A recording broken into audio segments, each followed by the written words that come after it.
reset. Yay! Okay, got it. We got it. All right. Well, welcome everyone. I am so excited to be leading this workshop for the World Language Initiative. I'm pretty new. I did one class last semester with the K through 5 kiddos, which was quite the experience for me. I teach Spanish. I also speak Portuguese. And since a lot of our teachers speak Spanish, I have chosen to give our interactive part of the workshop in Portuguese in hopes that it might make you feel kind of like a student. Does anyone speak Portuguese? Oh, okay, good. All right. Also, as a note, I am not a Portuguese teacher. I can teach basic Portuguese. I do not know the nitpicky grammar stuff.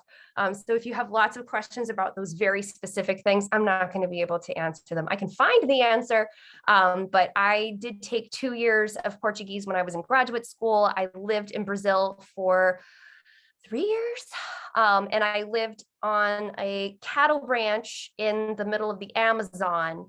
So my Portuguese is very country Portuguese. So you might hear very different pronunciation in if you've like studied or you have friends from Rio or you have friends who are from the big city in Sao Paulo. They speak very differently than I do. So you're going to get a little country Portuguese today, which will be fun. And our name of the workshop here, let me share my screen here, calendar talk, share, boom. And let me just share one more time that link to the slides in case it says creating video. Oh, because I have it started up there. Wait, help me. Come on. What happened? Oh, because I moved this. I want this at the very beginning.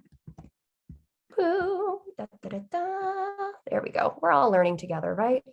And I'm going to share that link one more time. Again, if anyone pops in, just shoot them a message in the chat because I might not see that they popped in. And I just want to make sure everybody is able to follow along because I think that's really important. So today's workshop, as you know, is calendar talk and small talk, which now I'm stuck again. Where? Hold on a second. Displays. And this is built in. Hold on a sec. Okay, so this should be good now. Perfect. And I'm going to just move you guys. I think.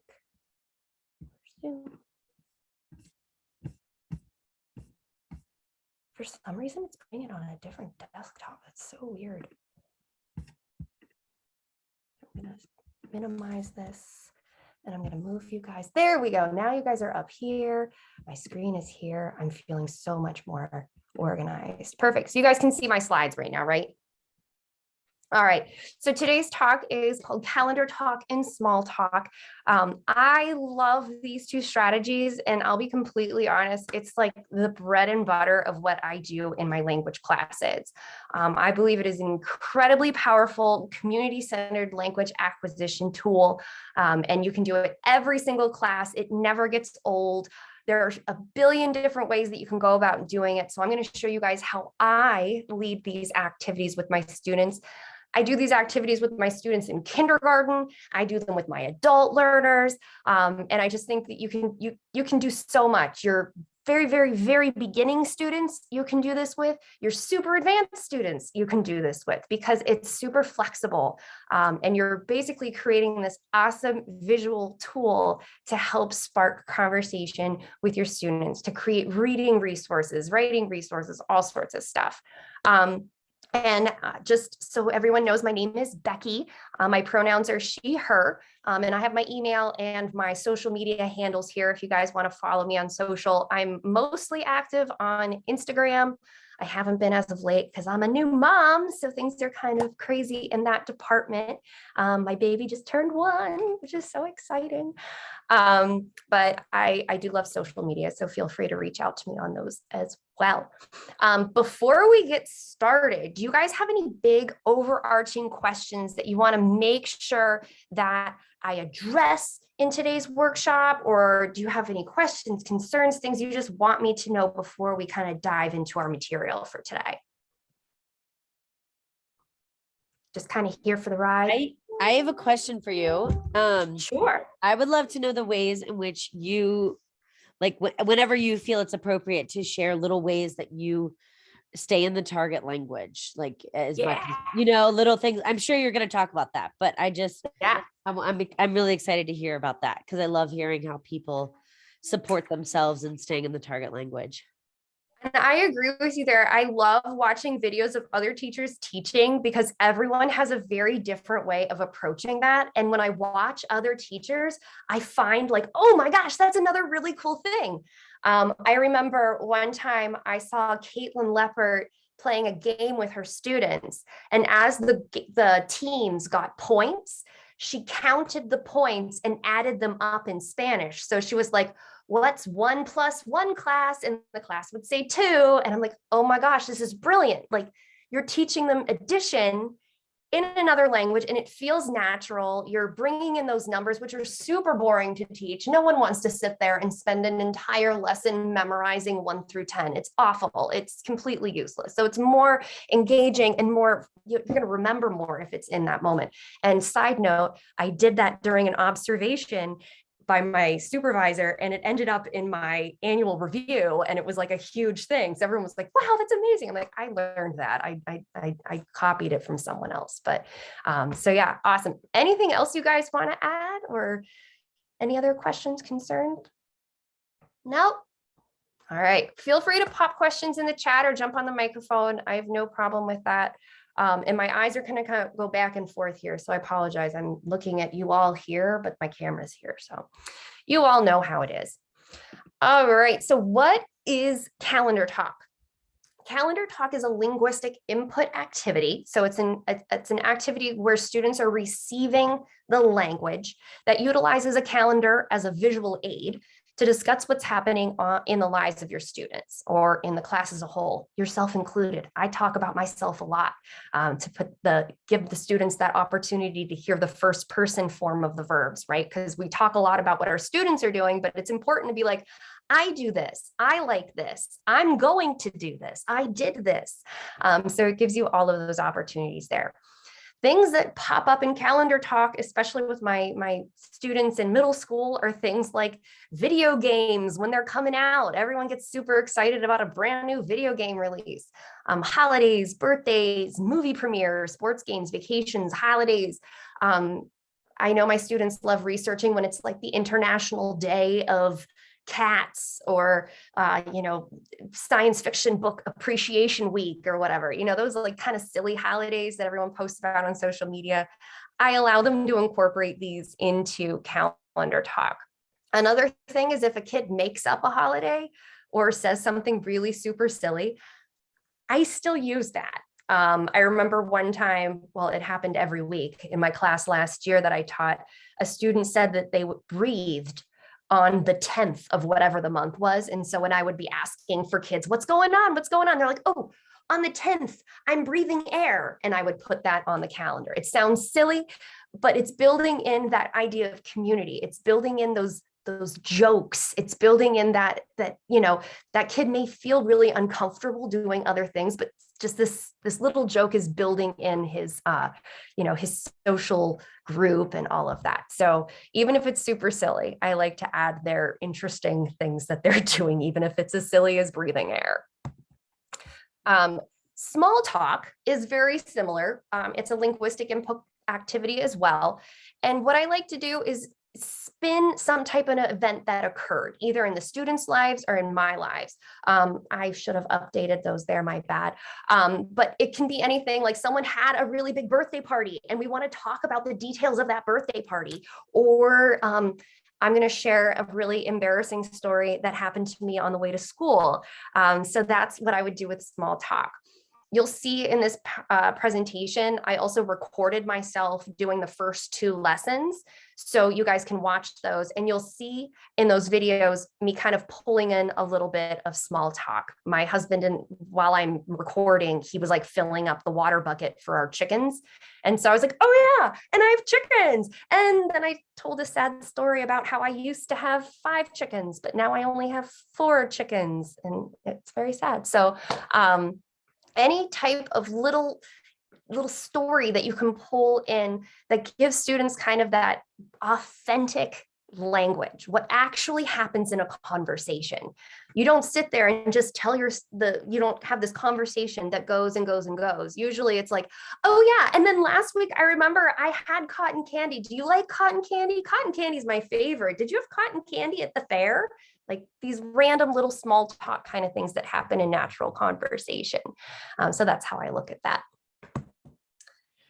Why do I love these activities? I find them very powerful for 3 big reasons. First, community. I don't think you get anywhere in any class without having a sense of community. If a student feels isolated, if your students don't feel connected to you, nothing is going to happen of substance in that class. That's my opinion. So building community first and foremost is why I enjoy these 2 activities, because it's casual. It just feels natural. You get to know what's going on in everyone's life, and it's just a lot of fun. Also, you're building bridges based on common interests. So maybe a student who sits way over here and a student who sits way over here, or moreover, if you're in a virtual class, your students that never interact in person find out that they have the same favorite video game because someone mentions it during calendar talk, or maybe they have the same favorite book author, or they really enjoy macaroni and cheese and Friday is macaroni and cheese day. I don't know.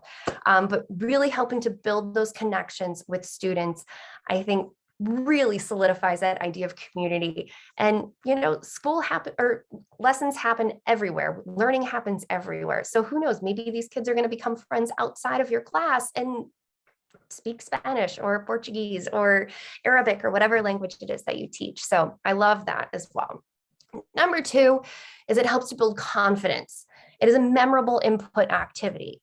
It blows my mind, the stuff that my students can remember from our first day of class when we do these activities, because they are so memorable. When I talk about my dead chicken, they'll be like, oh yeah, the word for chicken. Like they remember these things, and they remember these little details about myself. So, maybe 2 or 3 weeks later, they show up with like a little toy chicken as a gift for me because they felt bad about my dead chicken. So things like that.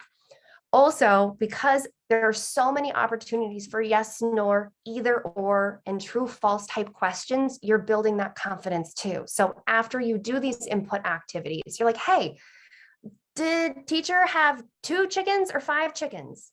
Does she have 4 chickens or 5 chickens? Does Samantha have soccer on Tuesday or Friday? True, false, did Samantha win her soccer game last week?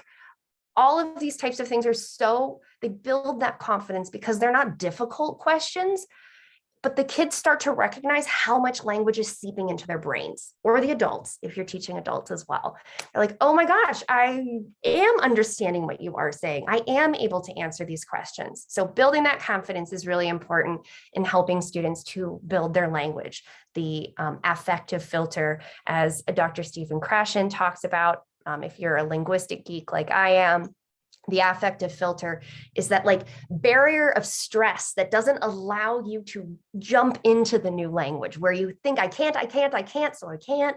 But once you're able to lower that affective filter, your students are more open to receiving the language input that you're providing them. Also, you're creating you're curating relevant vocabulary.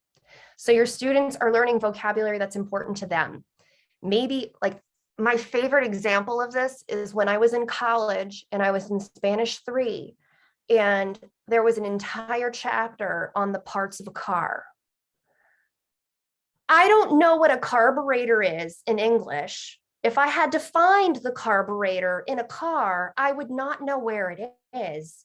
I would pull my car over and just find someone who could fix cars and point at my car and say broken, and then it would get resolved. I got into a huge argument with my professor and I refused to take that test because I thought it was a waste of everyone's time. But anyhow, so instead of building these vocabulary lists that students don't care about, that are not relevant, that they might not even have a connection to them in English, you're building these natural flowing conversations that are relatable, that are things kids and students care about. And it also creates this authentic resource, as we'll see when we do a write and discuss afterwards, which I'm sure you guys have maybe dabbled in a little bit. But it builds this authentic resource that you have written down about what happened that week, what happened in class. And you can use these for games, you can use them for reading activities, and all sorts of other things in your classes. All right, any questions? Feeling good? Awesome. All right, and most importantly, in my opinion, I fight so much for this in my classes, and I have so many students tell me that they appreciate this so much. It really helps your students to feel seen, heard, and respected as a part of the language acquisition process, as a part of your classroom. If we just come in with a lesson plan and we plow forward with that lesson plan, and then at the end of the class, we give them a quiz on what was in that lesson plan, it's your lesson. It's not the lesson of the class. It's not creating that community experience where the students feel that they are actively a part of that. And think about any experience where you are learning a new language.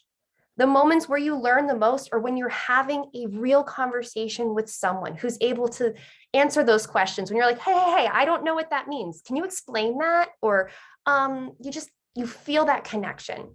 And that really helps students to continue learning and growing in our new language. So I think that this is a really, really important part. And by using calendar talk and small talk types activities, you're really drawing students into your class and you're really helping them to feel as though they are an important, valid, and crucial part of your class community. All right, so some notes for today's workshop. I'll probably be using these, and just so we're all on the same page, if I say TL or you read TL, that means target language. So that's the language you're teaching. So for me right now with World Language Institute, I teach Spanish. For our activities today, the target language will be Portuguese.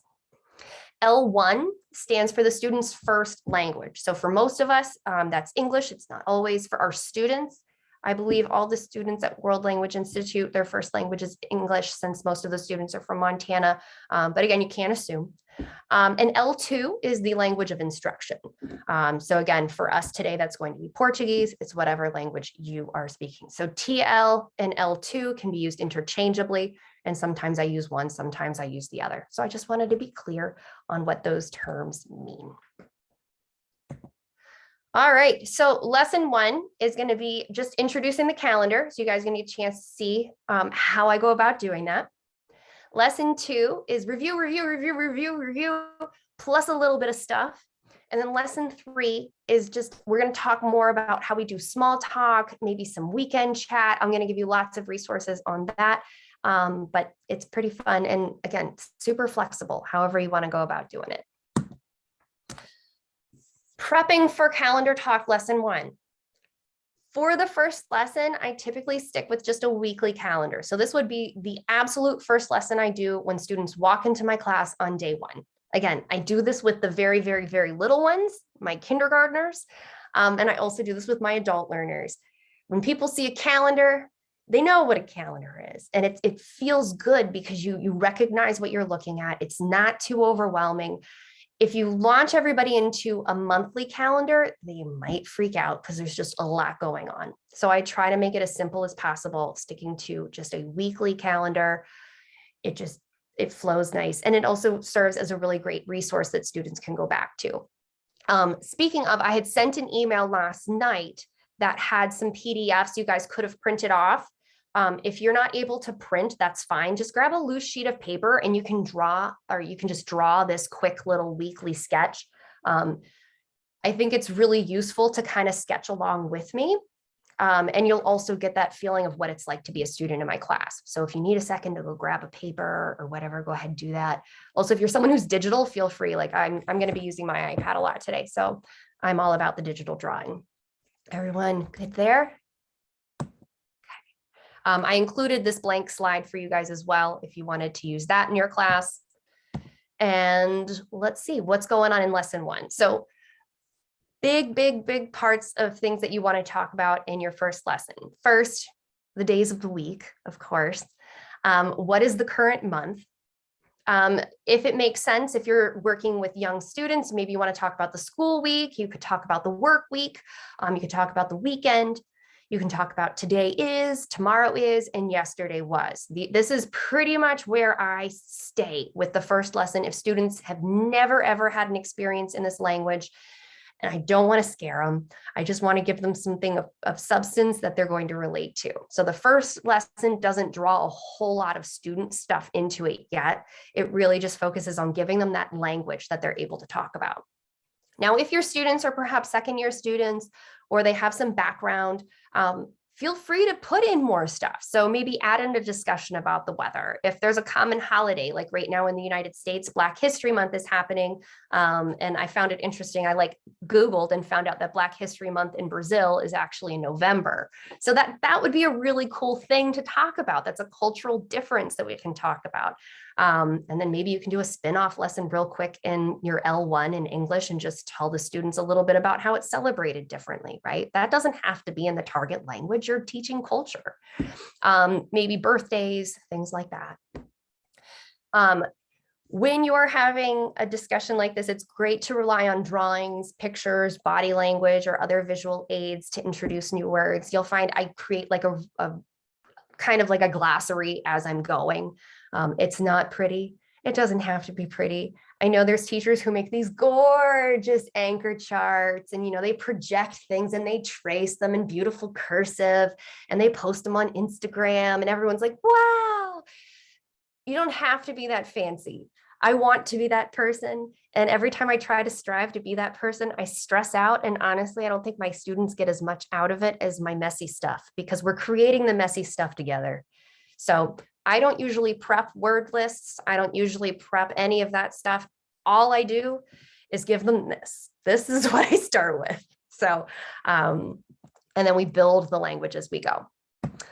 And after the input, you'll see this, I do this every class.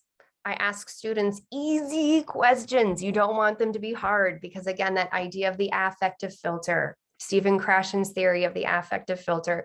If you're asking questions that are too difficult for the students to answer, they're going to feel bad.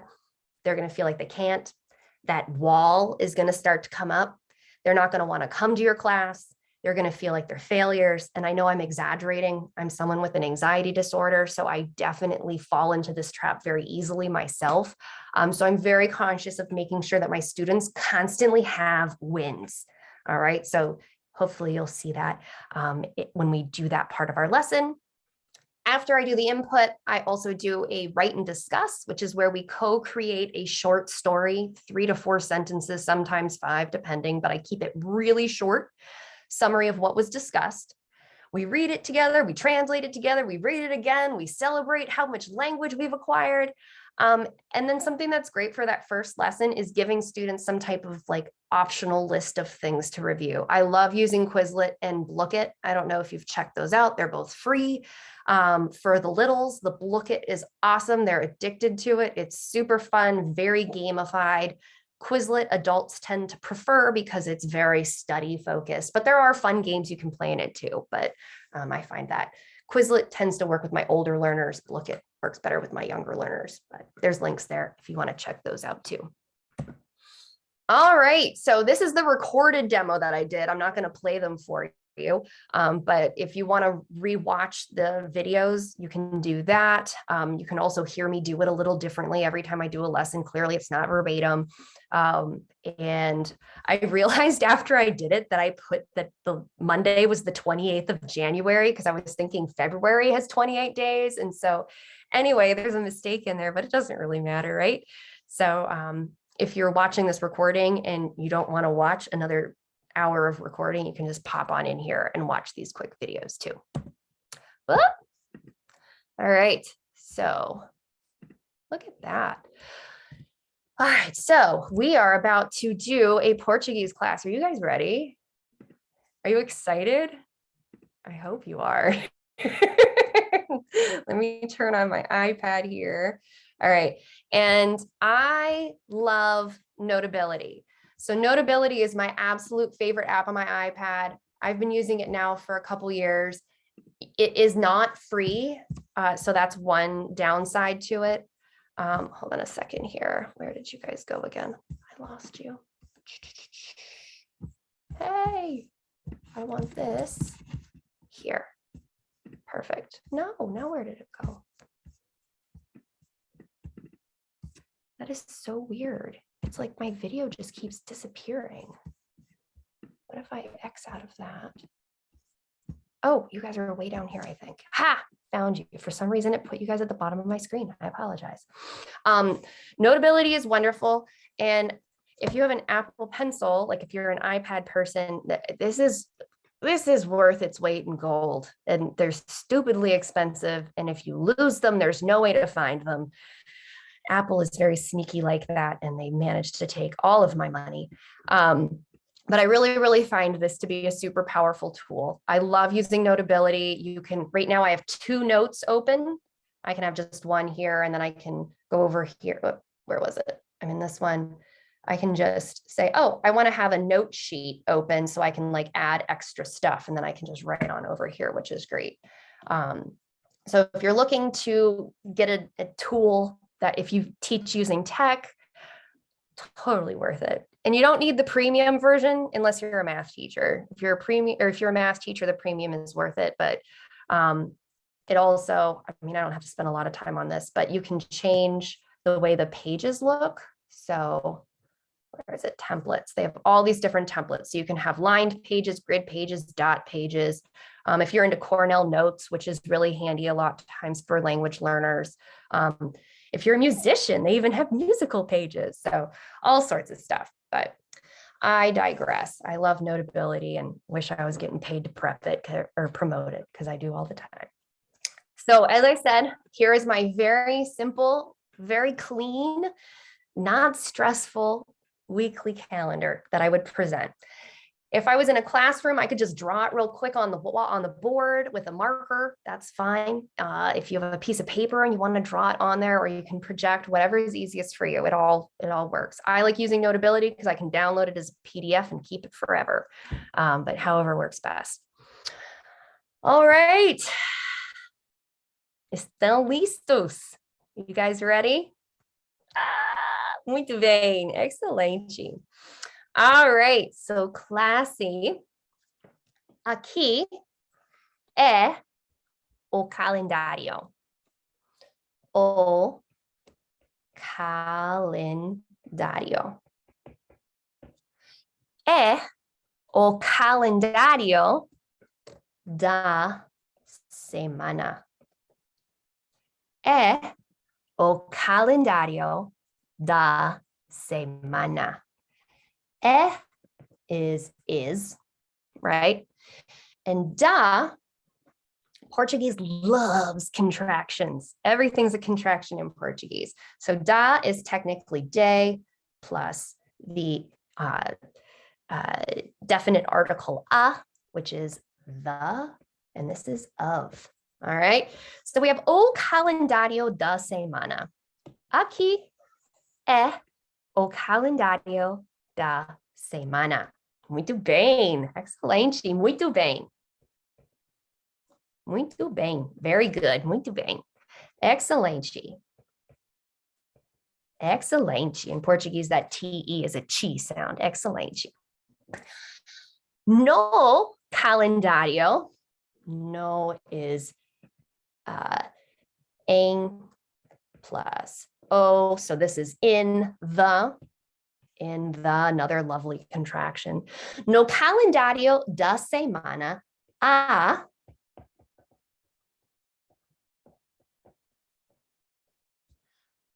no calendário da semana há 7 dias. Há 7 dias na semana. Há 7 dias na semana. Muito bem. 1, 2, 3, 4, 5, 6, 7. Há 7 dias na semana. O primeiro dia é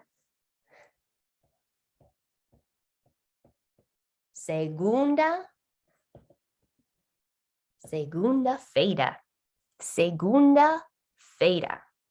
This is Monday. Yeah, and like lots of calendars around the world, in Brazil and in Portugal, the calendar does start on Monday. So our calendar here is going to start on Monday. Segunda-feira. All right, and they get super creative as we move along. We've got terça, terça-feira. Terça-feira, quarta-feira, quinta-feira,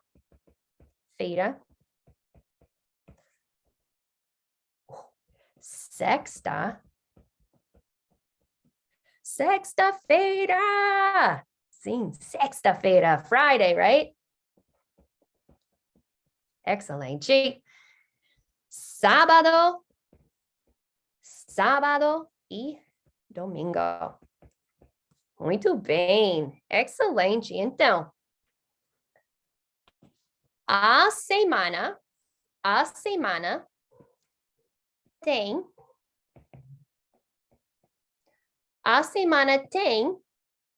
7 dias e os dias são, here's another good word.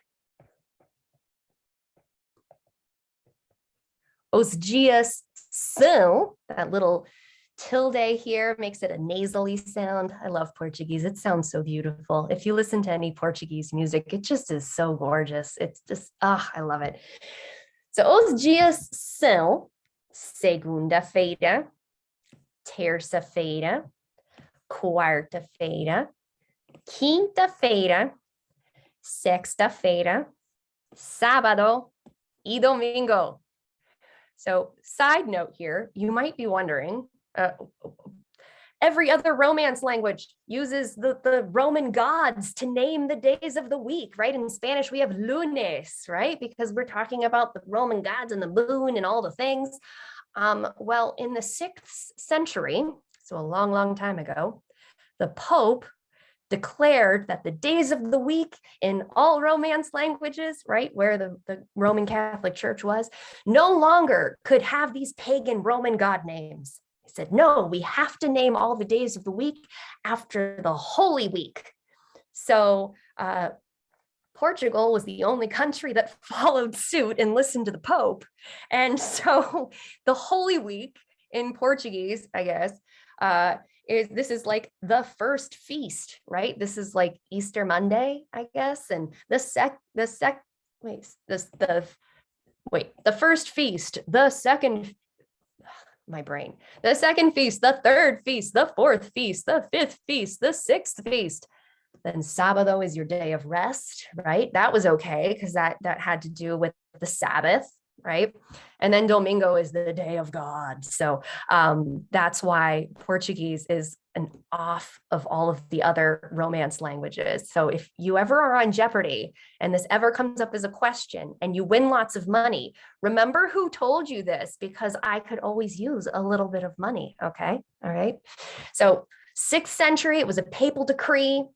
And they said it has to be all about the Holy Week. So Portugal is the only country that did it. And so Portugal and Brazil are the only 2 countries that stick with it. So, muito bem. A semana tem 7 dias. Tem 7 dias. Aqui são os 7 dias. E aqui, sábado e domingo, são o fim da semana.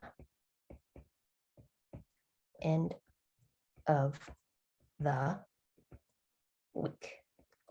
Remember those contractions, end of the weeks.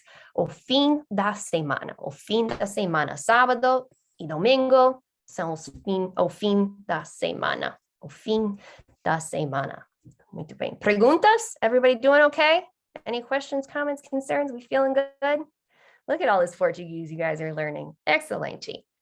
Então, o mês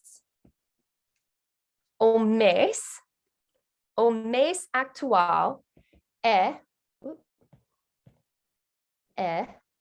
fevereiro. Fevereiro. O mês é fevereiro. Atual. Hoje é fevereiro. E hoje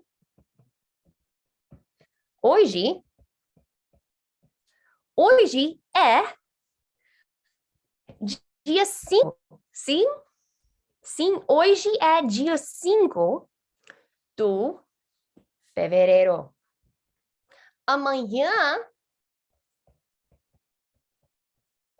you guys can have fun saying this word. Amanhã, that tilde makes it kind of like a nasally sound. And this NH, again, if you're a Spanish speaker, is somewhat similar to the Nye, kind of, sort of, but like an Nye with like a nasal thing. So, amanhã é domingo, dia 6. E ontem é, this is yesterday. Ontem é, wait, that sounds weird. Ontem é, no. Ontem foi, look at this. We're entering the past tense in the very first lesson. It's not scary. You don't have to stick to the present tense for the first half of your Spanish class or whatever language you teach.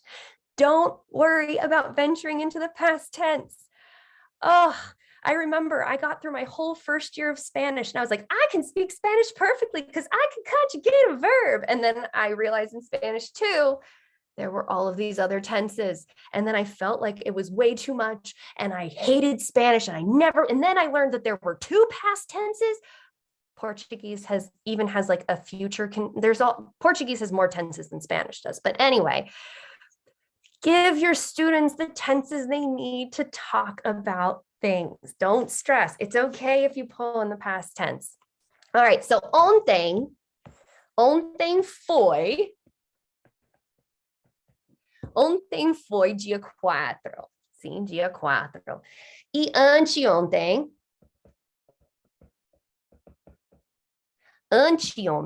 this is the day before yesterday, which in English, do we have a word for this? I don't know, but in Spanish, you can say antier, and I'm sure other languages do, but I don't think English has a specific word for the day before yesterday. We make it the day before yesterday.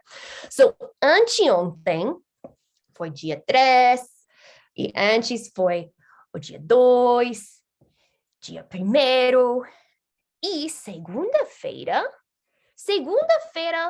foi fevereiro? Sim ou não? Não. Ooh, let me give you guys that. So sim is yes, and no is no. Let's practice that because it's fun. Sim. Again, it kind of like goes nasally, right? Sim. And it actually sounds like it ends in an N, right? Sim.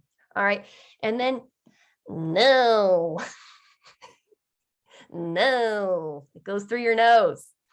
All right. So segunda-feira não foi fevereiro. Não foi fevereiro. Claro que não. Claro que não. Segunda-feira foi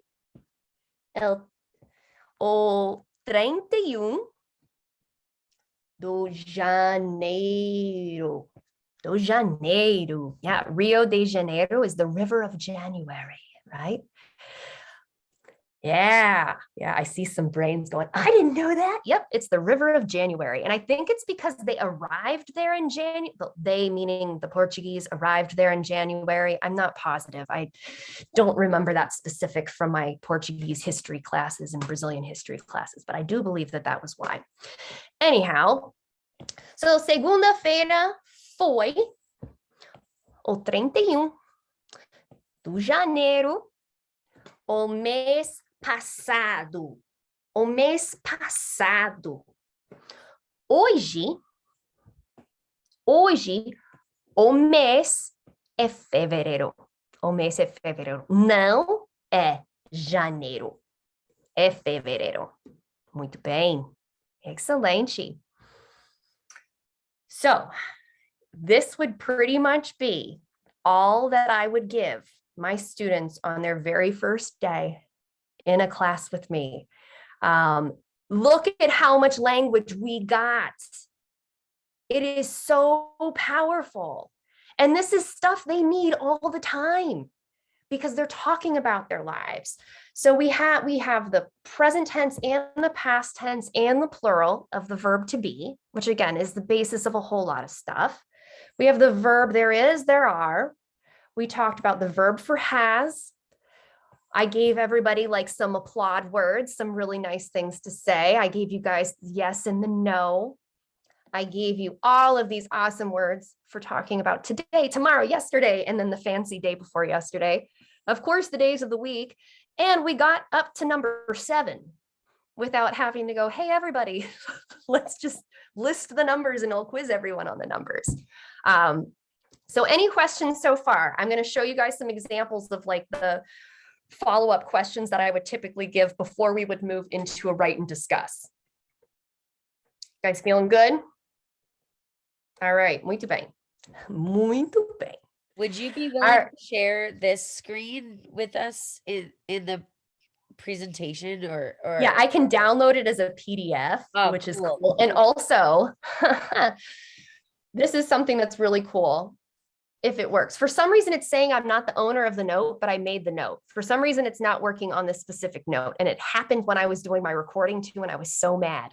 But when it does work, what you can do is you can give your students this link and it'll take them directly to your notes. Even crazier in Notability is you can click, you see this little, well, maybe you guys can't see it. Can you see there's a little microphone? I don't think you guys can see okay, you can. If you click that microphone, it records your voice as you write. And then when you hit play, it like highlights where you're at as you're talking. And you can move through the recording with where you're talking. So here, I'll just do an example. All right, so hoje é sábado. Sim, hoje é sábado. Muito bem. All right, I'm going to just hit pause there. So then I'm going to go to play. All right, so hoje é sábado. Sim, hoje. Look at that. É sábado. É sábado. É sábado. Isn't that nuts? Muito bem. So for diverse learners, I love this. Had I been in college when there was an iPad and Notability, I would have just hit that record button in the beginning of my lecture. And as I'm taking notes, it's recording the lecture. And then when I go back into my notes, I can click specifically. Sábado. Muito bem. Isn't that crazy? So wonderful thing to share with your students if you have children or if you're a student yourself. I've never seen a tool that's this amazing. So again, I wish I was making money by promoting them, but anyhow, this is Notability, which is pretty cool. All right, so let me ask you guys a couple of typical follow-up questions. Usually after I give a lesson like this, I do jump into English. I give the kids a break of hearing their L2 because it's stressful. Your brain is tired. I remember when I went to Brazil the first time, everyone joked that I was sleeping every 2 hours, and it's because my brain was so tired. And just remember, for your students, if they've never heard a second language before, they are going to be exhausted, and that's okay. It's natural. So I usually jump in English, check in, do a little game, whatever, and then we come back. All right, classy, vamos lá, vamos lá. I'm going to ask you a few questions in Portuguese, and I'm going to have you guys respond to those questions. If you want to put it in the chat, you can do that. If you want to just say it verbally, you can keep your mic off, and whether or not you were right or not, I'm still going to applaud you. So I'm going to ask you some questions. They're either going to be true, false questions. They might be yes, no questions. Remember, we've got the words sim and now, right, for yes and no. Or I might ask you an either or question. So I might say, is today Wednesday or is today Friday, right? You guys will have to let me know what day it is, okay? All right. Pregunta número uno. Pregunta número uno. Hoje é sábado? Sim ou não? Sim. Sim. Sim, hoje é sábado. Muito bem. Okay, class. Tuesday is terça-feira ou quarta-feira? Tuesday is terça-feira ou quarta-feira? Terça-feira. Terça. Muito bem, terça-feira. Excelente.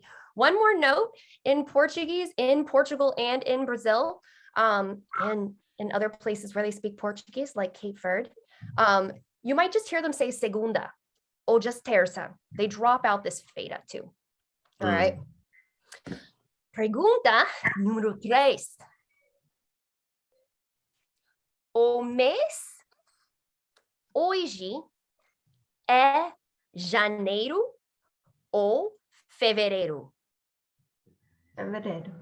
Muito bem, excelente. É fevereiro, muito bem. Ok. Ontem foi sexta-feira? Ontem foi sexta-feira, sim ou não? Muito bem. Ontem foi sexta-feira. Se sexta-feira foi ontem. Excelente. Okay. Pergunta número 5. I think we're at pergunta número 5. Again, these are input. You see, I'm doing the numbers again. I'm giving the visuals. Pergunta número 5. Hoje é dia 5 ou dia 6? Hoje é dia 5 ou dia 6? Dia 6. Hoje? Ah, da fevereiro. Hoje é dia 5? 5. Sim, hoje é 5 dia da fevereiro. 5. Hoje é dia 5. Muito bem. Hoje é dia 5. Muito bem. Oh, how do we feel? We feeling all right? Okay, we're going to do a write and discuss. Then we're going to take a little break because I need a little break. I think you guys need a little break. All right, so I'm going to show you guys how I do write and discuss. Do any of you use this technique in your classes? I know Kristen does. Yeah, okay. So this might be new for some of you guys. The goal of write and discuss is simply to work with your students to come up with kind of like a journal entry for the day. It summarizes what you talked about in a very few sentences, simple sentences, that is going to use the vocabulary that you started working on over here. So all this vocabulary, we're going to try to incorporate into our write and discuss. All right. The point of this write and discuss, like I said, is to get that stuff written on paper. Ooh, come on. There we go. To get it written down. So your students who are more of a visual learner will now see the words in the natural order. It teases out a lot of misconceptions that students might have had when they were listening to you. And it gives you something you can read and translate and use in different activities and things like that. So let's do it. All right. What do we want to call we need a title. O título. O título. What do we want to call our activity today? What are we going to name our day? What do we want this activity? What are we going to call it? You can say it in English and then I'll translate it for you. Calendário da semana. Muito bem. O diário. Yeah, o Diario da semana. So it's like the journal entry or the diary of the day. Excellent. Y a data. So the date, a data. I love cognates, and this is a perfect one. A data é o 5 de fevereiro do ano 2022. This is the ano, which I know for Spanish speakers, you're like, oh my Lord. Yeah, I know. That's how you say year in Portuguese. And in Portuguese, the letter in Spanish, I think the letter Q is Q, right? Right? You say Q? That's how we say it in Spanish. In Portuguese, Q is an ano, just like in Spanish. So whenever I would lead my Spanish classes with my Portuguese speakers and I'd be teaching how to spell things, whenever I would get to the letter Q, I'd be like, all right, I know you guys are going to have a really hard time saying Q because it's a swear word for you, but it's okay. Like, we got this. All right. For those of you who don't know, this means anus in Spanish, but in Portuguese, it means year. So it does not mean anus. All right, let's go. What are some of the things that we want to talk about here? Maybe we can just talk about what the month is this month, and do we have a favorite day? What is everyone's favorite day of the week? That's something we can add in there. Is your favorite day Saturday or is it Friday? Because I know those are definitely favorites. Who likes Friday? Who prefers Saturday? All right, we're gonna go with Friday. We're gonna go with Friday. All right, so we can say, hoje, right, today. How do I say is again? Hoje é, muito bem. Hoje é sábado ou domingo? Sábado. Hoje é sábado. Hoje é sábado.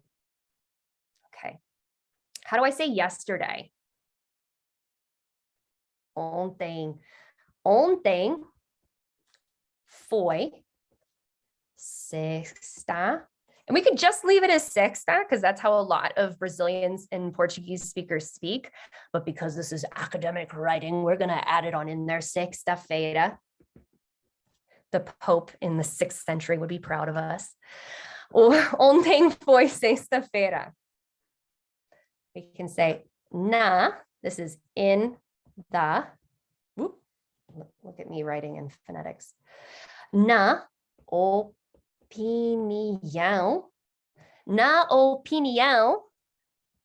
da classe, na opinião da classe, sexta é nosso favorito. What do you guys think that sentence means? What do you think that sentence means? Na opinião da classe, sexta é nosso favorito. What do we think? Na, I have in the, so we've got in the, oh, look at that. I put it in. That's weird. Na is in the, na opinião da classe. What do we think? We all agree that Friday is our favorite day. Yes. All right. So which word here means our? What do you think? The clase. So that's in the opinion. Oh, for some reason this Nosso. happened. No, so there you go.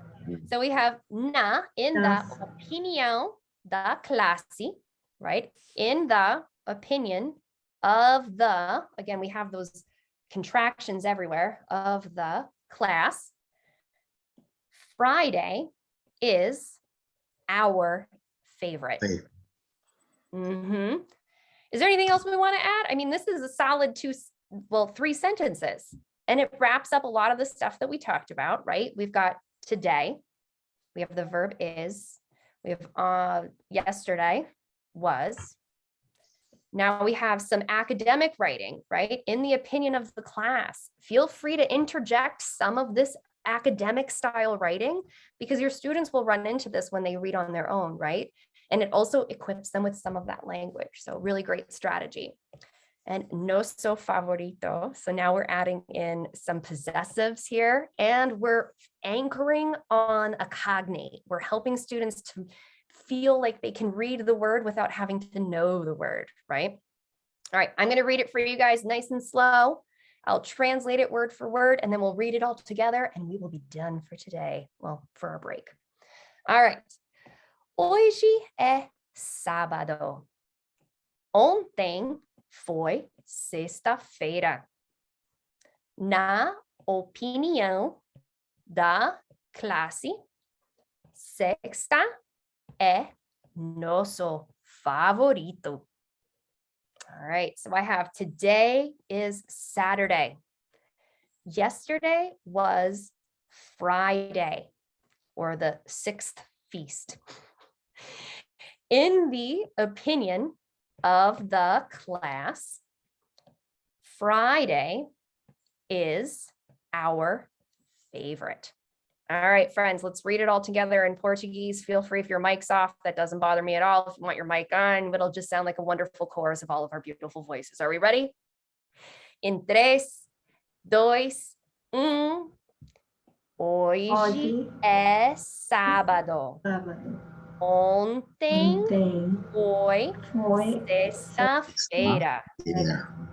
Na na opinião opinião da classe, classe, Sexta. sexta sexta é é nosso nosso favorito. favorito.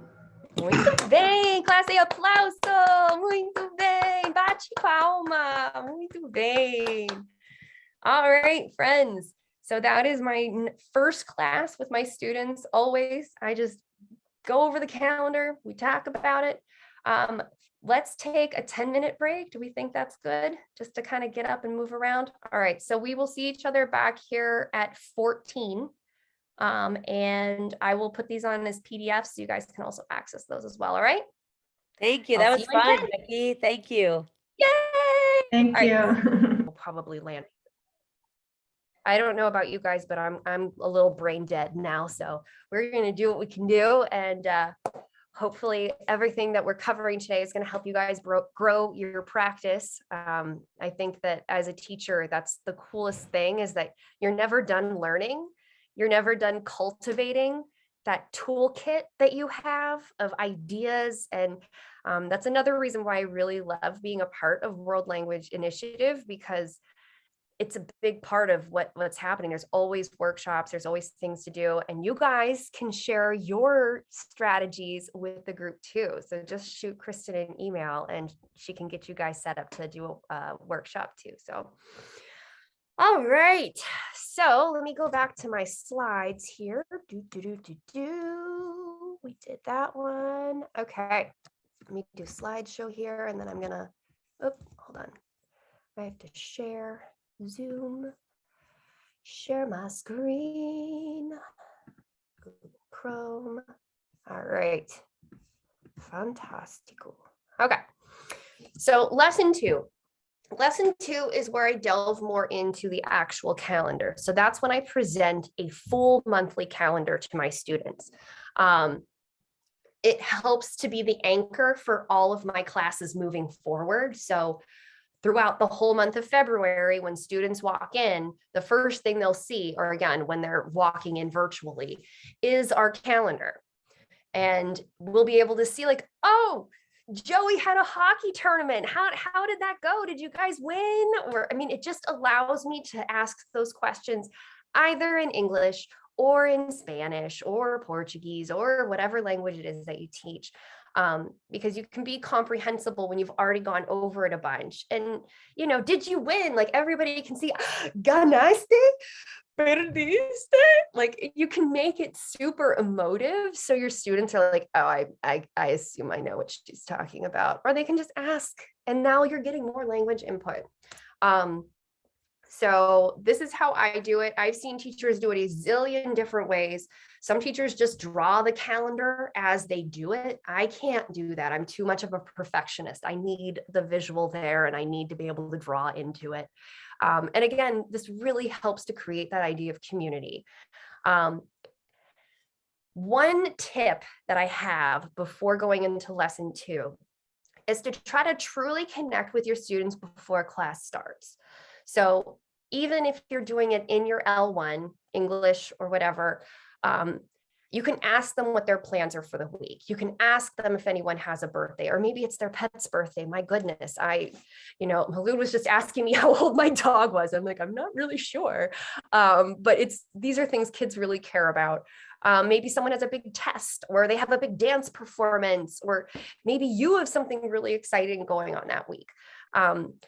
Sometimes what I'll do is I'm having these conversations is I'll just jot them down as I'm chatting with the kids when they're coming on in and getting their bags set, or we're waiting for so-and-so to get their computer all set up for, our Zoom call.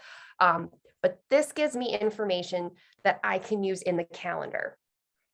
Alternatively, you can just ask questions during the lesson. Just be like, hey, does anyone have anything going on? And don't worry about slipping into English or whatever language it is that your students have as a common language, because that part's not the input. It can be if you have a more elevated level class. Say you're teaching a level 2 or a level 3. Yes, you can use the language you're teaching, your L2, to get this information from your students. But again, you want to keep it comprehensible. You don't want to go way too far above your students' current level to stress them out so they shut down. So I have no problem asking these questions in English. I know Kristen was asking how I maintain the target language. I try to source it before. Another thing that you could do is you could send your students a form, or you could have them jot down a note of things that's going on and they pass them to you. And that way you avoid even entering into the L1, because they're simply giving you the information in their L1 or L2. I mean, even if they make errors, they're still writing. It's okay if there's errors. But then you can make those corrections when you're presenting, and it doesn't make the student feel self-conscious, because you're not saying, so Joey, I can tell that you use the singular form of the verb and you should have used the first. It's fine. Prep for the calendar talk. I just use the weekly calendar to kind of bounce off of. So I usually tell my students, hey, last class, we took notes on the weekly calendar. Can you guys pull that out? Because we're going to be using that to try to put together our new calendar. I use a blank monthly calendar, which I'll show you. I download them from time and date. So that's here. This website is pretty awesome because it allows you to make a custom calendar. So I always uncheck everything.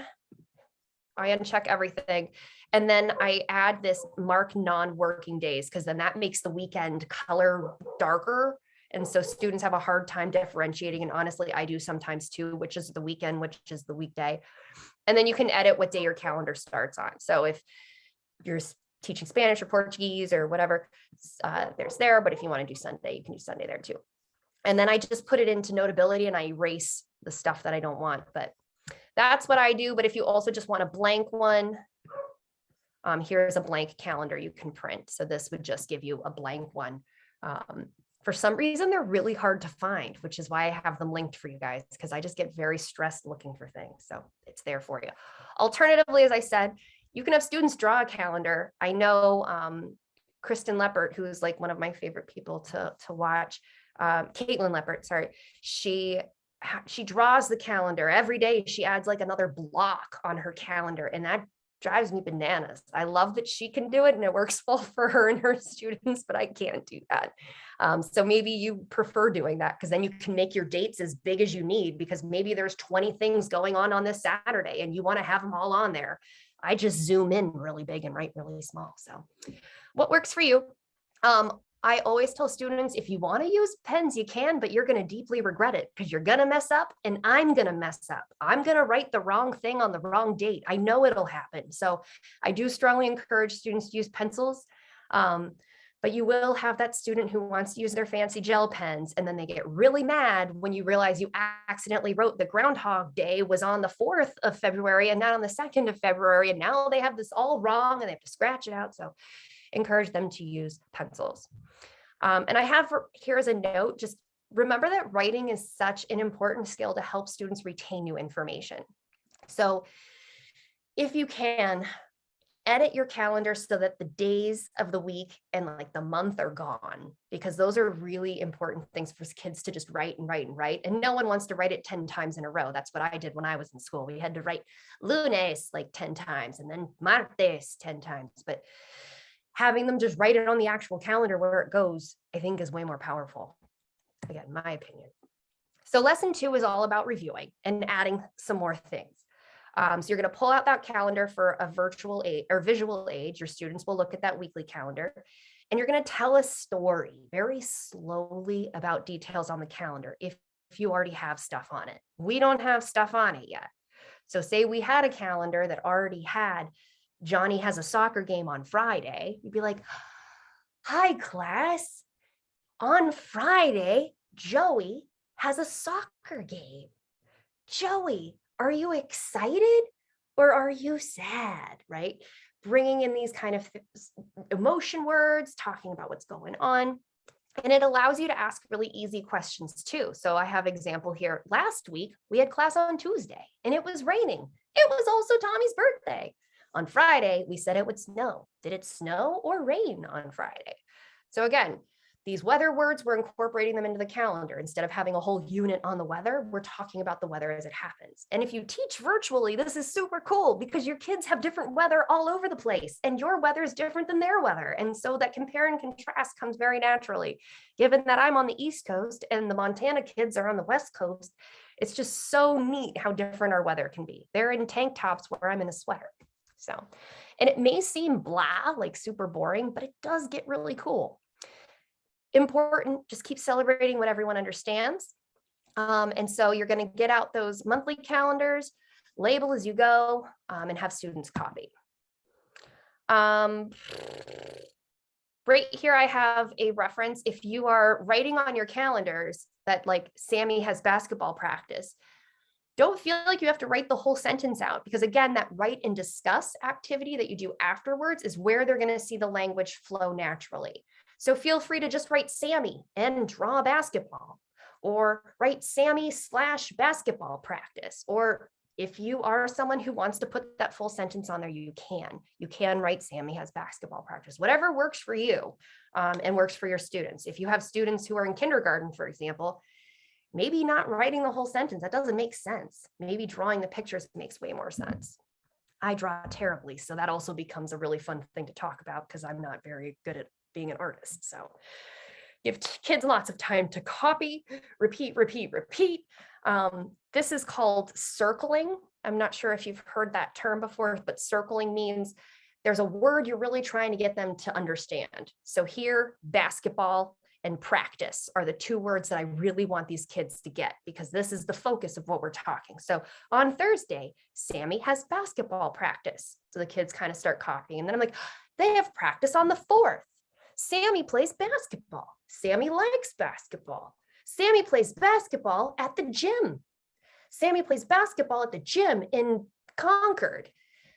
Sammy plays basketball again, like just keep circling those words and it helps to drill into their brain. And as I said, be sure you represent your students and their interests on the calendar, which happens because you're talking to them about stuff. And this is the write and discuss.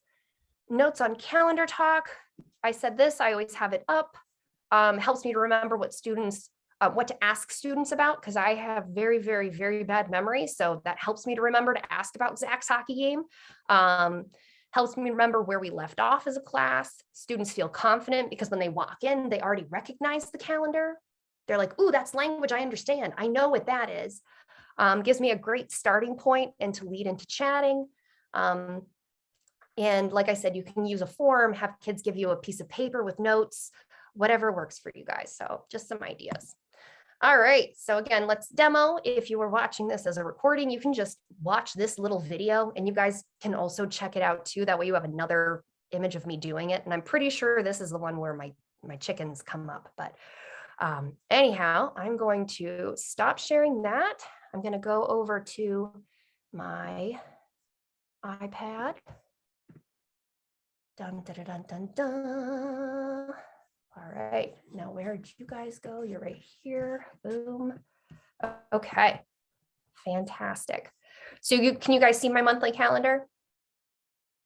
Okay, so as you see on this monthly calendar, I took out the month. I just used the white marker to draw over it so it doesn't say February. And I also just scribbled out the days. So they're all blank. So the kids would then have to write them. Again, like I said, to me, this makes so much more sense than having them just memorize the words because they're writing them where they go. They'll remember where they go. And I also love that time and date will allow you to put the next month calendar on there so that I can be like, oh, hey guys, what's next month? So we'll talk about that too. Are we ready? Estamos listos. Oh, and I want coffee too. That sounds like a great idea. I think that's what I'm doing after this. I'm a huge coffee nut. I have a Nespresso and I absolutely love it. All right. So classy. O mês. O mês. How did we say the month? What is the current month? O mês actual. O mês actual. Fevereiro. Muito bem. Fevereiro. See, the perfectionist in me is like, nope. Fevereiro. Fevereiro. O mês actual. So there you're getting the current month. O mês actual é fevereiro. Again, this is just so the students have a little bit more input, some more current language, etc. O mês actual é fevereiro. O mês, o próximo mês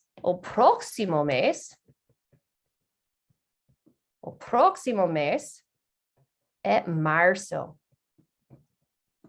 And if you are into listening to Portuguese music, As Águas do Março, one of my favorite songs, super popular song. It's been remade by 1,000 different artists. Super good. So you can check Março and it'll give you the great song. All right. So o mês actual é fevereiro. O mês actual é fevereiro. E aqui, os dias da semana. Sim, os dias da semana. All right. So who remembers? How do we say Monday? Como se diz? Como se diz? Oh, I wanted to wipe this out too because I want more space to write stuff. There we go. Como se diz Monday em português? Como se diz? Segunda-feira. Segunda-feira. Muito bem. All right. So segunda-feira.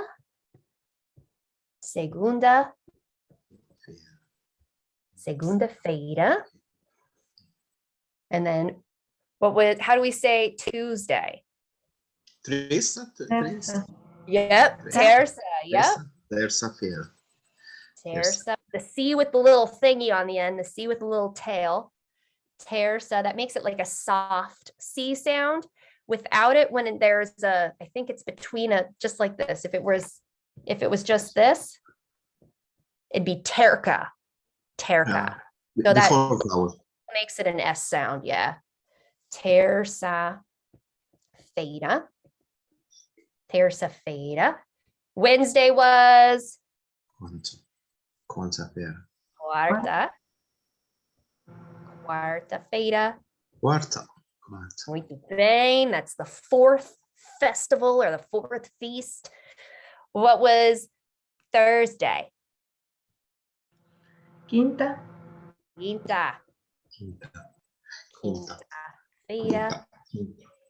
Quinta-feira, muito bem. And everybody's dia favorito é? Sexta. Yeah, sexta-feira. Muito bem. E o fim da semana,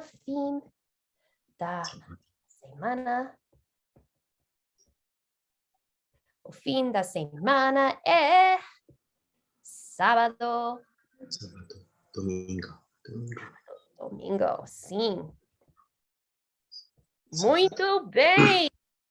Excelente. Do you guys feel confident with that? When you see those words, you're starting to identify. You might not exactly remember which day is which. I know it's a little confusing. Yeah. We're starting to put them in order, right? These are the ordinals, except for no, one of them is not. Oh, terza. That's not actually the ordinal word. It's tercero would be the actual ordinal there. So you could say like segunda, tercera, cuarta, quinta, but for some reason they use terza. I don't know. One of those weird grammar things. I don't know the history, but anyway. So os dias da semana, segunda, terça, quarta, quinta, sexta, sábado, domingo. How do we say today? Do you guys remember Hoje. that? Hoje. Hoje, muito Hoje. bem. Hoje.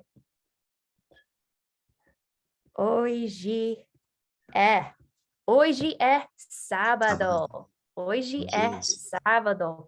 Amanhã é domingo. E ontem foi. E anteontem foi. Excellent. All right, and I'm going to just highlight these verbs just so that they're called out a little bit more. Excellent. All right. Whoop. There we go. All right, so hoje é sábado, amanhã é domingo.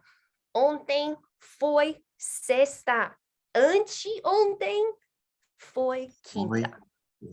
Muito bem. All right.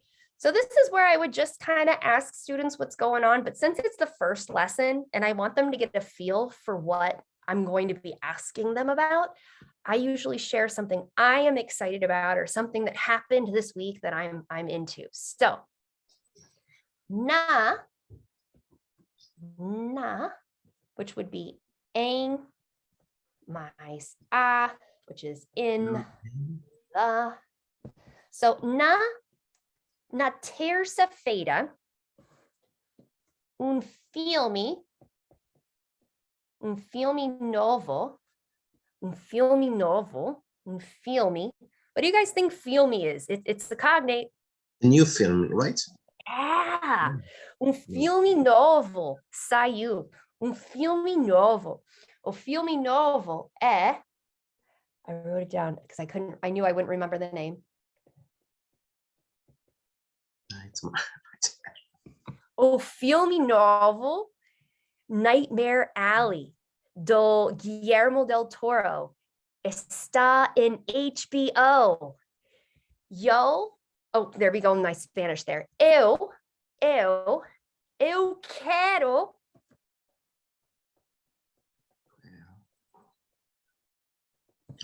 Eu quero ver o filme novo do Guillermo del Toro, Nightmare Alley. Está em HBO em terça-feira. Eu não vi ahora. I haven't seen it yet. Todavia. Ainda. Oh, there we go. I was going into Portuguese there again. Ainda. Ainda is still. Eu vou ver o filme hoje. Hoje eu vou ver o filme novo do Guillermo del Toro, Nightmare Alley. Hoje. Estou emocionada. Estou feliz. Eu gosto.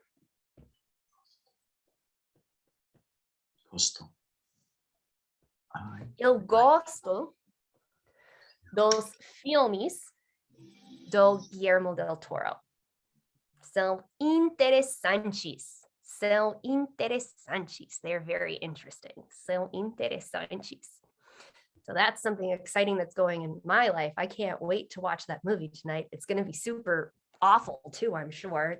It's sad and violent and all of those things, but his films are so good. And I listened to an interview with him the other day on Fresh Air, and I just can't wait. So that's what I'm excited about. E também, na quarta-feira, I forgot to look up this word. Hold on. I meant to look up this word. That's it. I knew it. Okay. All right. So na quarta-feira, em Pensilvânia, eu sou do Pensilvânia. Eu sou do Pensilvânia. Eu moro em New Hampshire. Eu moro em New Hampshire. Eu sou. I was. Eu sou Okay. do Pensilvânia. Okay. So eu sou do Pensilvânia. Em Pensilvânia há uma marmota. É animal pequeno, um animal pequeno que vê a sombra.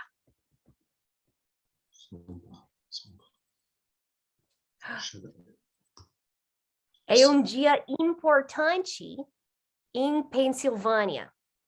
Se chama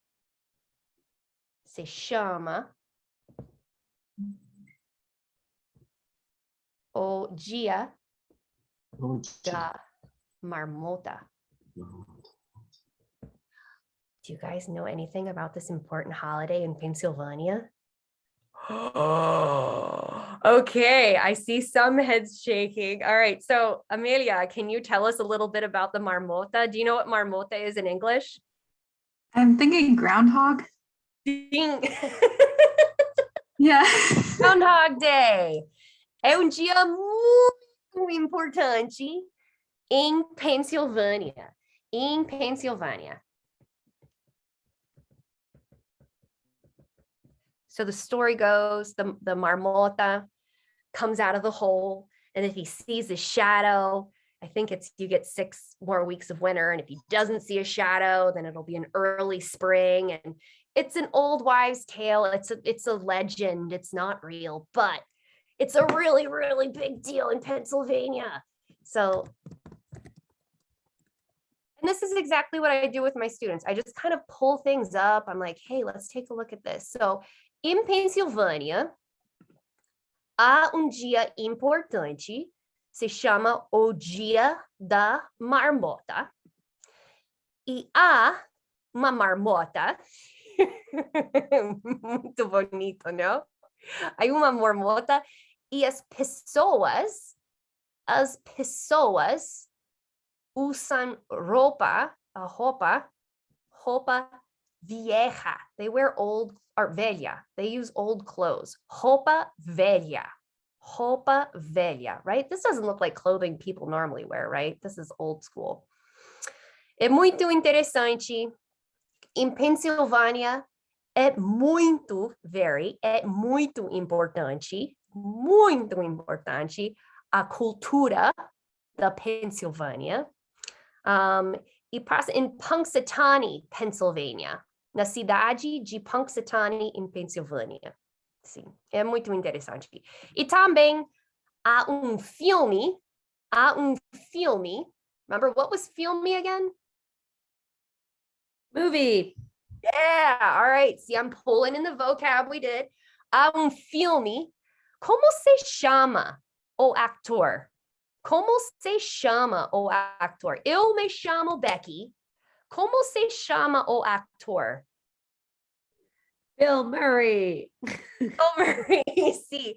É filme com Bill Murray também. So if you're interested, in learning all about Groundhog Day, there is a film. It's pretty silly. Anyhow, it became a big deal. And the college I went to is literally 20 minutes from Punxsutawney, and everyone takes off school that day and goes and starts drinking at 4 o'clock in the morning. It's really dumb, but it's really fun. It's a big party. And this is what we do in Pennsylvania. We wait for this poor little animal to tell us about the weather.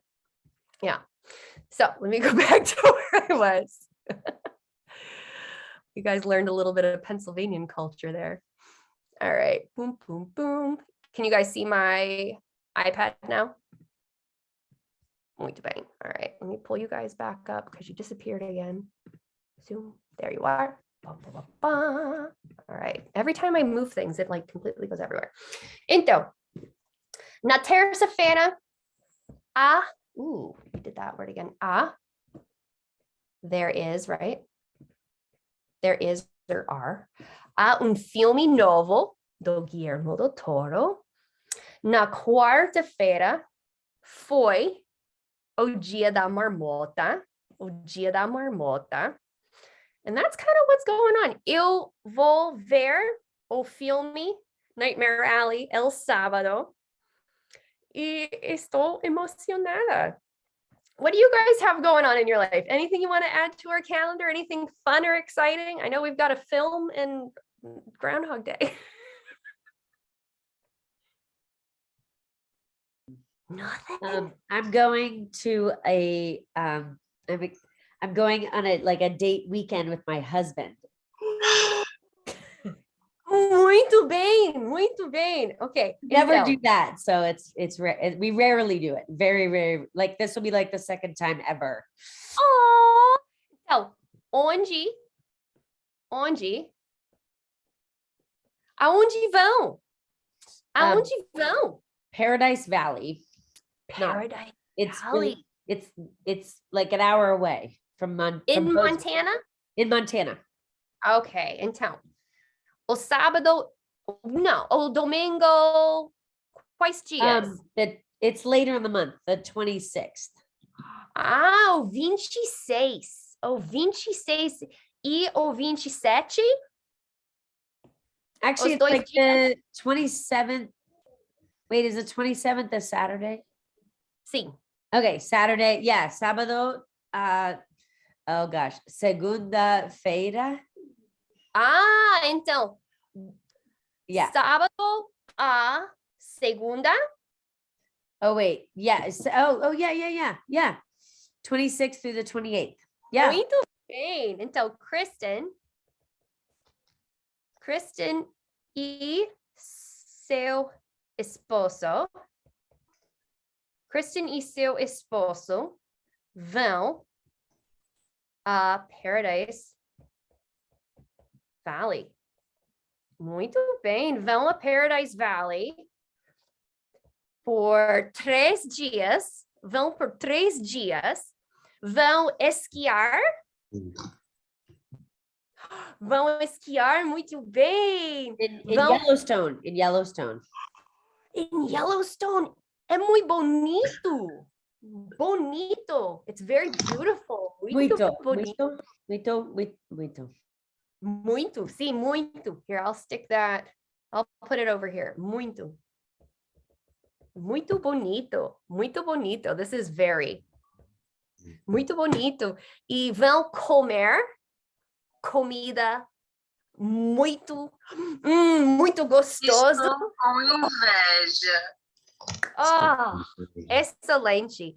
Então, Kristen e seu esposo vão a Paradise Valley, em Montana, vão esquiar e vão comer comida gostosa. Comida gostosa. Excelente, excelente. Muito bem. All right, and we could go on and on and on. I'm looking at time, so we're not. And I'm just going to show you guys how I would wrap this up as a write and discuss. Again, I would ask some questions before, but let me just... Estou com inveja. Estou com inveja. It doesn't mean anything. Estou com inveja. I am jealous. Oh, estou com inveja, sim. Estou com inveja, sim. Next time you'll have to come, Malud. Next. Eu também.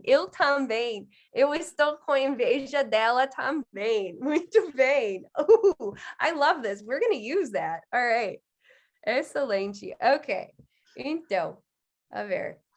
Do, do, do, do, do, do, do. All right.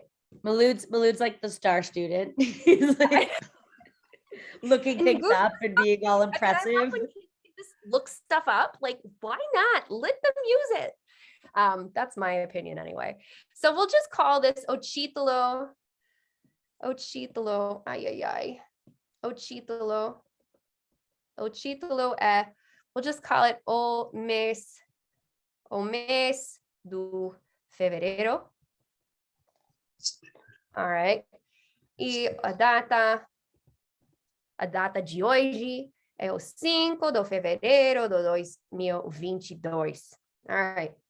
We can say, again, I would work with my students to create this, and I'm just going to show you what the end product would typically look like when I work with my students when we're doing this activity. And again, I do this after all of our input. So we'll talk for 10, 15 minutes, then I write a little bit. Then we talk for 10, 15 minutes, and then I write a little bit. So we can say, as férias, actually, I'll say Kristen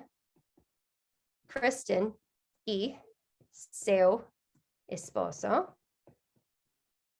vão viajar.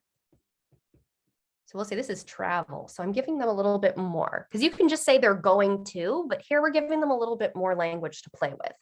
Vão viajar a Paradise Valley. Now, what word in this previous sentence do you think means they go? They go. So we have Kristen e seu esposo. Esposo was what? Husband. Yep. Vão viajar a Paradise Valley. Which word means they go? Wow. Vão. Excelente. So we can say vão. What are they going to do on their trip? Do we remember how to say ski? Comer. Esquiar. Yeah, e comer, esquiar, e comer. Vão esquiar e comer comida. Oh, e comida Muito gostosa. Comida gostosa. I love that word. It's so much better than delicious, right? Gostosa. It's full of good. Comida gostosa. Comida gostosa. Vão esquiar e comer comida gostosa. Malud? I think we I'm all here. are. I'm here. Not just him, we all are. Ah! We're all jealous. But happy. Oh, there we go. There. I should try to write a grant so we could all go together. Fly Ah! you here, we'll all go together. Muito bem, muito bem. A classe está com inveja. I spelled that wrong. Inveja.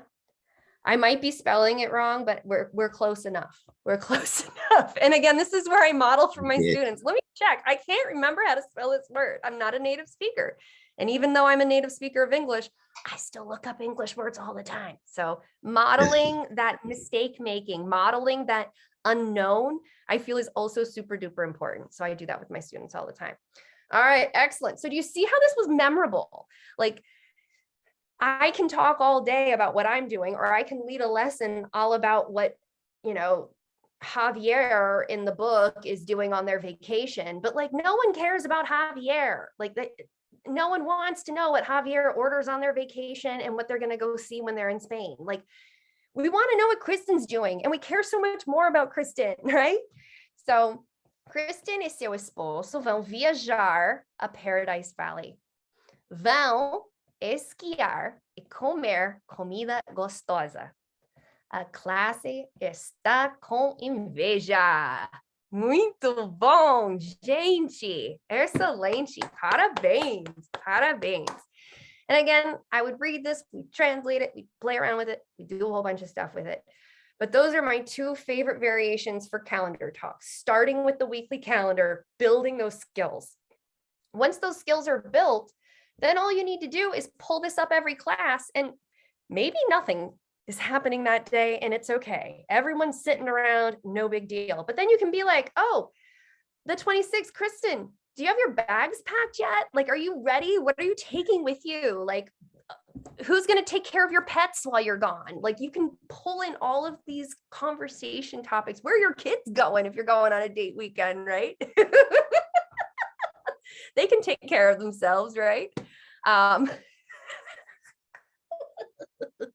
So I love this exercise. I think it's a lot of fun, and I enjoy it very much. I think I just had a couple slides to wrap up for I had a today. quick question. Yeah. While you're still on write and discuss a little bit. So Yeah. I think I did a thing about differentiation, and I think Amelia came, maybe, and Malou came, like how to differentiate for your classes, like to get them to be, if you have a kid who's like more advanced, right? They know more Portuguese, let's say in this case. Do you have any like ways that you like to expand for those kids? Because I know like right now, like if like Malud is like obviously showing that he's like looking things up, like you would want to encourage that kid who's like going above and beyond, right? And and so to help them extend it a little more, what's some things that you do to encourage them to look things up or to write more or to draw more, whatever you're doing? Yeah. So one thing that I like to do is if I notice I have some students who are already starting to kind of move ahead, I'll be like, all right, we're going to take a quick 5-minute break.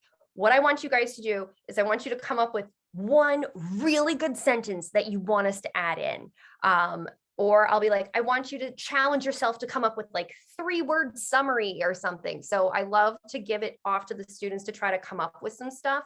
And even if it's kind of messy, like we work through it and then it becomes a teachable moment too. Like say he's very comfortable with me correcting his Portuguese in front of the class. Some kids aren't, but maybe he is. And so then I can use his writing as an inspiration. If I have a whole class or the most of the class that's really doing well, I'll just leave the calendar up and say, okay, we're going to take 5 minutes. If you feel comfortable and you want to try to write your own sentences, you can work with a partner, you can work on your own or in a small group. If you want to work with Profe, if you want to work with someone to help you out, I'll be over here. So then we can compare and contrast everybody's paragraphs at the end, the teacher-led one, the student-created ones, maybe the independent ones as well, which is really fun. I'm trying to think of some other things that I like to do. I like to also allow my students, if they feel really comfortable, they can write the paragraph. I don't have to do it. I'll pull them up and be like, hey, I know you love to write and you get to use my fancy Apple pencil. So come on up. And they have a blast with that. So those are some of the things that I like to do with my students. Most of my kids are pretty basic level or very shy. So I don't get a ton of that. But when I do, it's a lot of fun. Yeah. Cool. Let me see. Like I said, there were just a couple more little thingies. Where did I close it out? Let's go to, it's in the chat. I'm just going to open it up in the chat. Perfect. Okay. Share screen. Google, where'd you go? Safari, there it is. Okay. So we were finishing up here. We already talked about that. Small talk, I just want to talk about it real quick. It's pulling in those random stories. Lots of things here, like if there was a fire drill in class, or maybe it's chicken nugget day or crazy sock day, stuff like that. Teacher story time. My favorite story that I told my students was about the day that on my way to school, I ran over a squirrel and killed it, and it was awful. My students loved it, and I got a whole week of content out of that one story because it was compelling. The kids loved it, and they just talked about how I was a murderer and hate animals. And you can also do things like class surveys where you like put options on the board, and you can be like, this weekend, who played video games? Who read a book? Who went to visit grandma? Like, who got COVID, like, I don't know, anything that happens regularly in your class, it's fun to put those up for them to play with. Card talk is another fun thing. So if you want to just have students draw something that they're into, then that gives you stuff to talk about. So like maybe they all draw their favorite animal, their favorite activity, maybe something they did over the weekend, which with my high schoolers, I have to be very careful because one of my students drew what looked like a stripper, but they said they were at a party. And anyway, other things you can do, there's a great resource here with chat mats. So basically they're visuals that you can use with your students to help them talk about things. I find these way too overly stimulating and I don't do well with them, but some of my students love it. So I give them these resources and we can talk about, I'm going to the restaurant, I'm going to work. But those resources on this website are available in French, Spanish, and German. Big thing, don't stress. If you're going to use, let your students use L1 and then you then turn it into the language. Crosstalk is also fine. When they're speaking English and you're asking the questions in the target language, that's fine. I think that's wonderful. Kids feel so proud that they understood you. Visuals are key. If you can't draw, it's okay. I make jokes about it, like, oh, this would win an art contest, or this totally looks like a squirrel when it doesn't. As you discover new words, write them in L2 for the students like I did on the calendar, just kind of create a spot where those words can be referenced.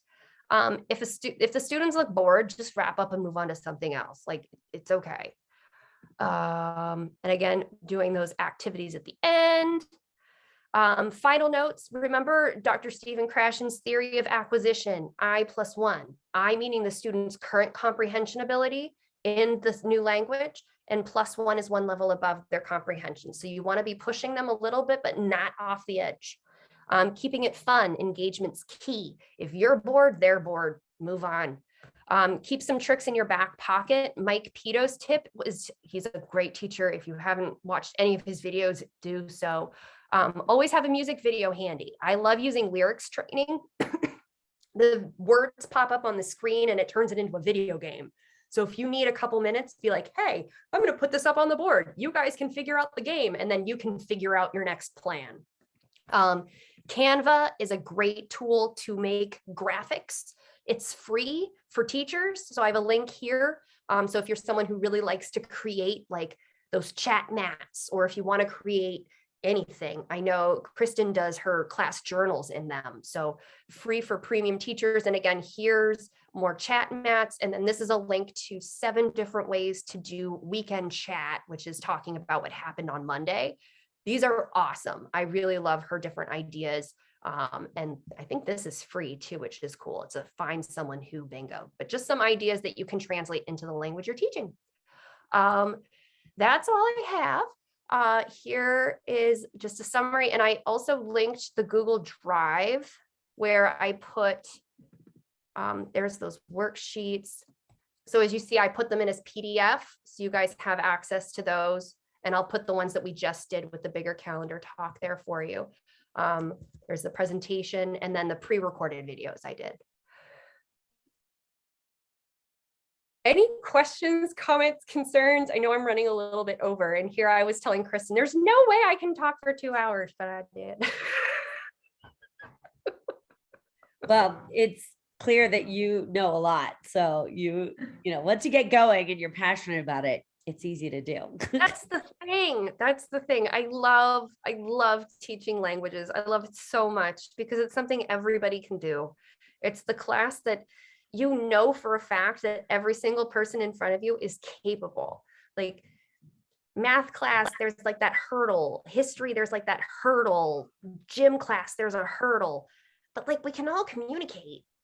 And I just think it's so cool, and helping students to feel proud of something that they can do and realize that they can is teaching them skills that are going to help them in all other areas of their life. They're going to feel more confident at taking risks. They're going to feel more confident in new spaces. They're going to feel more confident when they don't understand something, which is really, really scary for a lot of people. But yeah. I wanted to interject for 1 second because you talked about Caitlin Leppert a few times. Yes.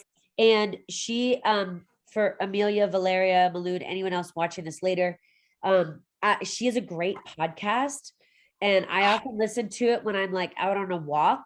So if I need some inspiration or I'm driving to work, like, and I want to go like, wait, how do I do a visual survey or write and discuss? She doesn't have a calendar talk one, oddly, but her She has a pod- I put- video on Calendar Talk though she that I totally watched. does. Yeah, her videos are great. And so I highly recommend looking her up. And like you also mentioned Mike Pito, he's also great. So I'm gonna write, I don't know if you put those in your slideshow, but Mike Pito and Caitlin Leppert are two people that I follow, like Becky, and they've given me like tons of inspiration. Mike Pito is the one that has really pushed write and discuss. And now tons of teachers do it because of him. So anyway, I just wanted to interject that because I thought I was grateful that you shared their expertise. So They're definitely huge inspirations to my teaching and two individuals that I can just watch teach all day. So I hope that you found this workshop helpful. I hope that this helps to grow your practice. I'm always down for talking about things. You can always shoot me an email or follow me on social and shoot me a DM. But I wish you all the best. I hope you stay warm wherever you are. It's cold here. So, and take care and stay healthy. Thank you, Becky. It was great. Thank you. I This loved was so it. helpful. Thank you so much for this instructive session. yeah, And I please, hope you're Thank you. enjoying reach some out. turkeys. Yeah, please reach out if you guys have any questions for Becky. Okay, I think you all have her email address, so keep the dialogue flowing and Yeah, don't be afraid to reach out to these experts in our community. awesome. And I'll add the new PDFs into that folder so you guys will have access to them as well. Thank you. All you so right, later. Take care, guys. Bye. Bye-bye.